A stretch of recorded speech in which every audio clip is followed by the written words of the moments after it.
All right, before we go on today's show, Sam Vander Haar has emerged as a force for BYU. Now, I mentioned earlier this week on the podcast that Will Farron probably is going to go down as one of the greats, if not the all-time GOAT at kicker for BYU. We're watching a living legend in doing his work. Well, his compatriot in terms of kicking footballs is Sam Vander Haar, a native of Melbourne, Australia. Comes to BYU by way of a transfer from Pitt, speaking of the Pitt Panthers. And all he's done is he had a position battle early last season. And remember, the Wyoming game is when he secured the #1 job. And he had a solid season last year for the BYU football program. But much like great punters and kickers do, he went to work in the offseason to really hone his craft, refine his game, and more importantly, make sure he was the best version of himself he possibly could be. So I wanted to ask him what's led him to get 2 Ray Guy Award. They call them the Great Eights. They're the like weekly award nominees, or I guess their watch list, whatever you want to call it. Well, he's gotten 2 of them in the past 3 weeks for his performance on the field. I wanted to talk to him about that. Talk to him, as I mentioned, about what he's done to improve his game and also what the BYU experience has been like for him. So here you go, an exclusive chat with BYU punter Sam Vander Haar. You are like a weekly award nominee all of a sudden. How validating is that for all the work you've put in?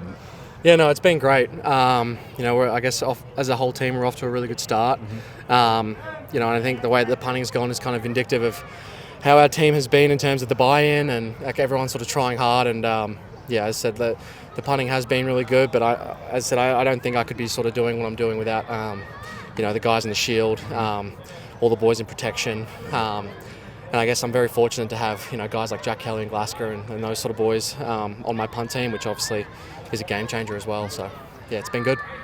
What's it like? Because we heard Kelly Papinga say that you've really worked on your hang time, which has been a big game changer. How do you go about working on something like that? Yeah, I think I just I would like to think I'm a pretty humble person by nature, but I guess I just really humbled myself over the summer and just said, you know what, like let's take the ego out of it and just sort of see where my weaknesses really lie. And I think that I sort of decided that I was going to maybe try and lose a little bit of weight, so I lost about 7 to 8 pounds, which I personally think has kind of made a difference in me being able to really get up and through the ball a bit more. And so just doing that, and then also just a lot of film review and just even messaging different boys that are over here, different Aussie guys, and sort of picking their brains on sort of what they do well, and just incorporating it into my game. And I think that it's at least initially paying off a little bit, so that's good. Talking about messaging guys like that are Aussies, is there a little network here of you guys that have come over? Yeah, I think there's some crazy stat. I think like over 60% of starting punters in the FBS are Australian, which is really cool. Okay. So a lot of the guys, even a lot of them I haven't really met, but they came through Pro Kick, which is obviously the program I came through, and so there's always that initial like bond, I guess, and everyone is so easy to talk to, and we all want each other to do well, so it's a pretty cool little family we have, Pro Kick family, I guess. I didn't know that there was that network yet. Yeah. So that's really cool. Yeah. Now, in terms of a guy like Marcus McKenzie, we saw the play that he made the other night off of one of your punts, obviously downing it later on, also on one of your punts. What's a relationship like that? How do you develop that type of chemistry? Yeah, Marcus is a stud. I mean, all those boys are. It's just like little tendencies, I think Marcus understands different tendencies I have in punt, in terms of location and depending on where we are in the field, where I like to put it. And so he's just so good at reading, I guess, my hang time in correlation to where the returner is, and then obviously the distance as well. And so, and he's just so aggressive. A lot of people sort of look at Marcus as this really speedy, quick gunner, but he's violent. And so I think that, if someone doesn't have a fair catch and he's sort of nearby, it's kind of like a good luck type thing, where he's just, as I said, he's so aggressive. And I went up to him after that punt. I said, dude, that was all you. He made me look good. Yeah. So, yeah, shout out Marcus. Yeah, I love that guy. Were you surprised he was able to jar that ball loose? Because you talk about his violence, but you're not surprised by him doing that? Not at all. No, in the moment when it happened, of course, it's always like, oh, wow, the ball's out. Yeah. But as he made, I saw the ball spinning a certain way when I hit it, and I was like, he shouldn't try and catch that. I don't think our returners would try and catch that. And so when he went for it, I was like, beautiful, we're going to have a chance. And then as soon as it hit him and I saw Marcus hit him, I'm like, that ball's going to come out. And I didn't really know what was going on, if it was like a touchdown or if it was, I was like, I don't understand these old football rules, but I was like, I know that it's going to be a good result for our team. So now, looking at this game against Colorado, you're going to be at elevation once again. How much difference really is there elevation-wise in terms of your ability to hang it up there? Not much, really, to be honest. I think that if you hit a good ball, you hit a good ball. Okay. It probably does save you a little bit on maybe those ones you don't hit as well. You might get an extra 1 or 2 yards potentially.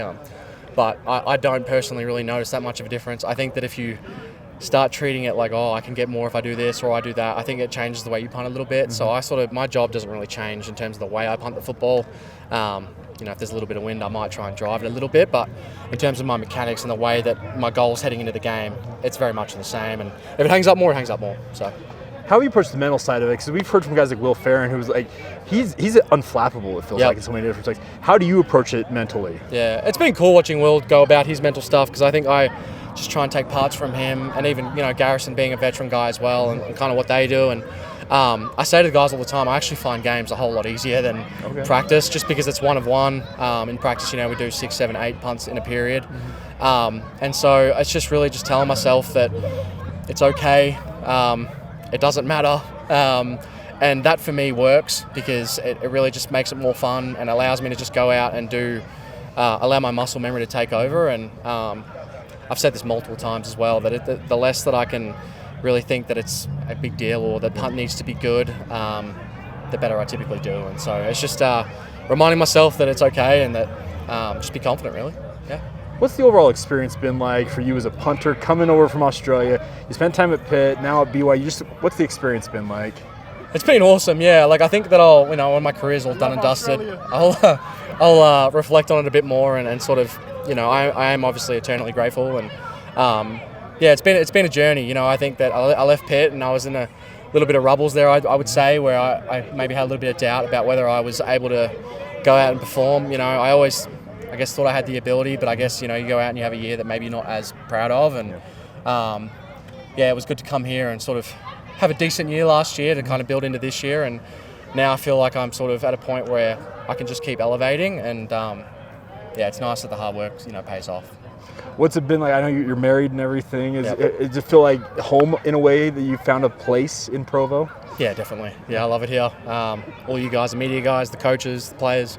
It's a really special place here. It's just a big family. And yeah, I like that, you know, we obviously really care about football, and we really like do our due diligence to be the best team we can be. But I think the family and the faith part, we always say like family, faith, football, it sort of makes the game easier. And I think that everyone having a little bit of perspective makes us play a little bit better. And so I think that's probably our biggest strength. I think that's our competitive advantage as a team, is that we care about things a little bit more than just football, which allows us to go out and play loose. A big thank you to Sam Vander Haar for taking the time to join us here on Locked On Cougars. Great story. This guy was looking for a home. Kelly Papinga embraced him, and in turn, he's embraced BYU as well. And I love this story because, as you heard him talk about, he's got a nice network of guys who have come over from Australia with him via that Pro Kick Australia. And all he's done is become, I think, a really solid, if not a star, for BYU on special teams. And by the way, that third phase of the game, it's been a key part of BYU's success the past 2 years in particular. But it's a great story in and of itself, how well that unit is developed under Kelly Papinga. But it's also a credit to guys like Sam Vander Haar for putting in the time to get better. So congratulations to Sam on his awards he's been put up for recently. And here's to many, many more to our favorite Aussie as a member of the BYU football program. All right, that is going to do it for today's edition of the show. And as always, thank you for your support of the podcast. Please continue to subscribe, rate, and review, share it with your family and friends. And we'll tease ahead to tomorrow. It's a crossover edition. Locked On Buffs host Kevin Borba joins me. We talk about this game top to bottom, what to expect from BYU and Colorado, from both a BYU and a Colorado perspective. We'll have that for you guys on tomorrow's edition of Locked On Cougars.